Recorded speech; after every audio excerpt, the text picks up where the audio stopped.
What if anything you put a hat on came to life? Frosty the Snowman style. So I decided to get into the sticky ethical question of putting hats on things to bring them to life. So You're a braver man than I am. Yes, yeah. So really the main question that we want to answer, if you take a hat off of a living thing, is it murder? That's our end point. We're going to take a journey to get there together.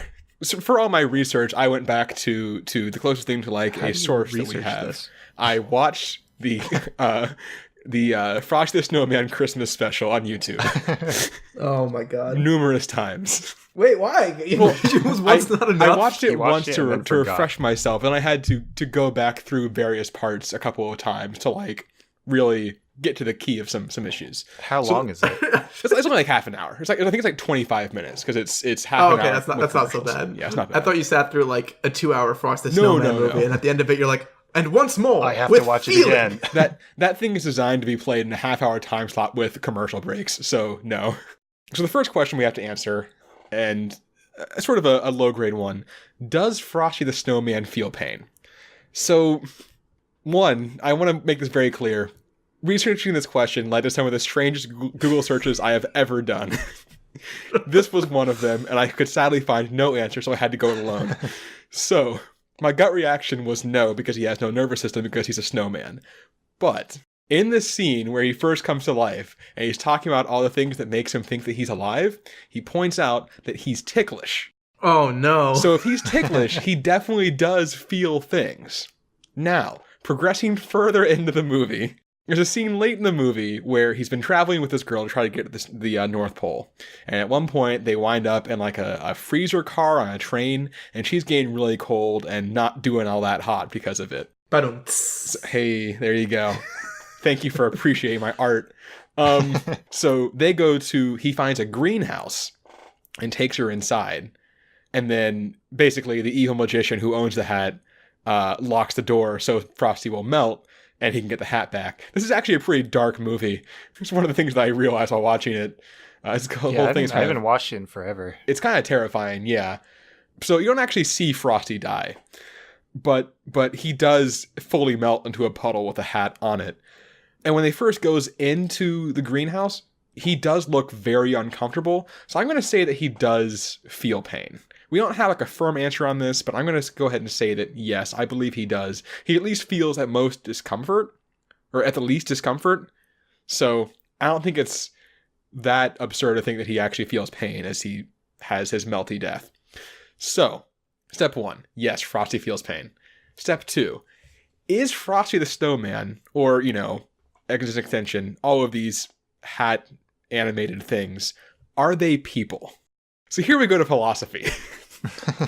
So, John Locke says that a person is any human or non-human being who possesses continuous consciousness over time and is capable of framing representations about the world, formulating plans, and acting on them. Frosty the Snowman, by this definition, is a person. And I would argue that... Oh, yeah. I mean, he's all about the plans. Oh, yeah. He, as an example, taking that little girl to the greenhouse, he realizes that she is cold, she needs to get warmed up. Even at risk to himself, he finds this greenhouse and takes her to it. That is a plan. So, that's one aspect.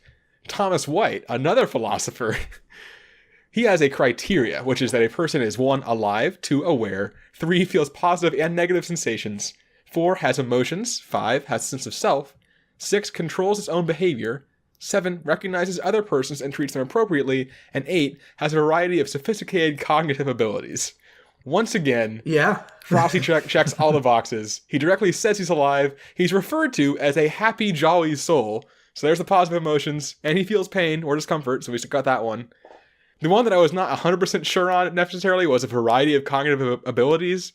But in that scene where he realizes he's alive, he says that he can make words, he can move, he can juggle, he can sweep, and he can count to 10. I would like to point out that he says he can count to 10. He only correctly counts to 5. And then kind of loses the plot after that. But he can at least count to 5. I can totally count to 10. I will count that. I know that 10 is a number that exists past the mental barrier that is 5 for me. His exact counting goes something like 1, 2, 3, 4, 5, 9, 7, 6, 8, 10 or something. So he gets most of the right numbers and the right endpoint. And he does realize he doesn't actually get to 10. He says he can count to 5. So I'm going to count that one.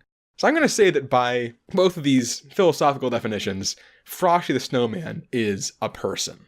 This is important, because now the question is, that we're trying to get back around to is, when you take the hat off of Frosty the Snowman, does he die?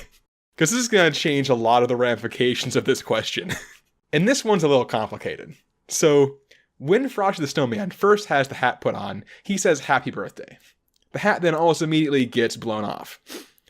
Eventually, the hat comes back, and they put it back on Frosty, and he says, once again, "Happy birthday," and then he says, "Hey, I said my first words." This suggests that Frosty has no recollection of that initial behattening, which is a word I've just made up because I couldn't think of a better one. Behattening. Behattening. It's good. All right. So, if he has no recollection of that initial behattening, by John Locke's definition, remember, John Locke said that a person is a human or non-human being who possesses continuous consciousness over time. So the consciousness stops and is a new consciousness after that, which means that the different instances of Frosty when the hat goes on and off are different people, which means that when the hat is removed, Frosty dies, which is a really sad place to get to. I'm sorry, guys, but I can't say anything else. So what are we left with here in the context of our question? The perfect murder. Well, look, Frosty's right here. I think the problem is that once you put a hat on a thing, if you take the hat off, you're killing it. And I don't know how you really handle that as a society.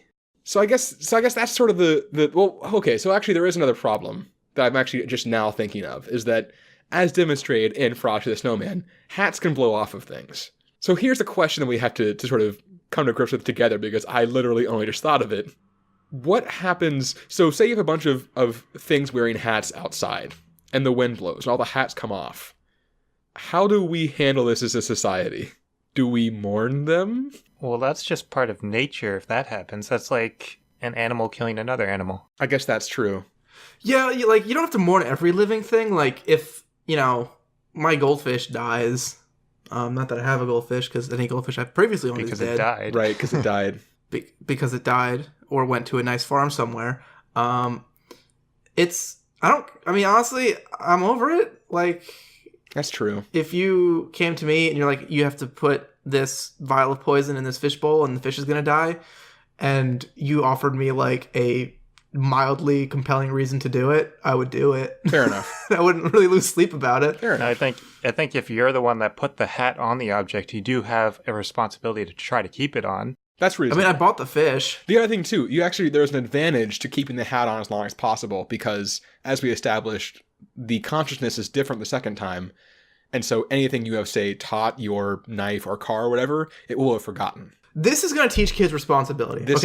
Here's what's going to happen. You have a kid. He gets, on his 4th birthday, his favorite stuffed bear. Mm-hmm. Put a hat on it. Mm-hmm. He's now got an animated stuffed animal friend that he can hang out with all the fucking time. You have described the plot to Ted, but plus a hat. Yeah. Well, I'm going to stop before we get, partying. Right. Because your kid, like, you're going to have, like, your, bear toy kid following your kid around. You're going to be like, careful of your bear. Don't knock its hat off. And the kid's going to be like, yeah. And then one day he's going to do it too much, and he's going to accidentally knock the hat off. And he's like, "Oh, sorry, bear." And he's going to put the hat back on, and the bear's not going to remember him or his favorite games. This is going to be psychologically crushing for this child. You're going to get fucked up. Yeah. Do not put hats on stuffed animals. Don't put hats on anything, I think is kind of what I'm leaning towards. Oh my god, I don't know why so many new hat questions are coming into my brain as we do the hat as we go through this. Here's a question. What if something like Frosty the Snowman, or something that has some amount of motion, decides that what it wants to do is be like, being alive is great, I want to put hats on other things.